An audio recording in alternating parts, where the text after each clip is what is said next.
সপ্তাহের প্রথম দিন অফিস করতে করতেই হঠাৎ খুব ক্রেভিং হলো একটু তন্দুরি চিকেন পাস্তা খাই। তারপর আর কি, ফ্রিজ থেকে বোনলেস চিকেন বের করে টক দই, হলুদ, নুন, ধনে গুঁড়ো, লঙ্কা গুঁড়ো, গরম মশলা গুঁড়ো, একটু কসুরি মেথি, আর দিলাম একটু ক্রাশ করে গার্লিক অ্যান্ড জিঞ্জার, আর হোয়াইট অয়েল দিয়ে ম্যারিনেট করে রেখে দিলাম। এরপর কড়াইতে সাদা তেল গরম করে দিয়ে দিলাম রসুন কুচি আর পেঁয়াজ কুচি।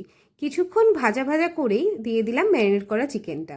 সেটাকেও হাই ফ্লেমে কিছুক্ষণ ভেজে ঢাকা দিয়ে রেখে দিলাম। একটা কড়াইতে 1 চামচ বাটার দিয়ে তার মধ্যে 1 চামচ ময়দা আর 1 কাপ দুধ দিয়ে বানিয়ে নিয়েছিলাম হোয়াইট সস।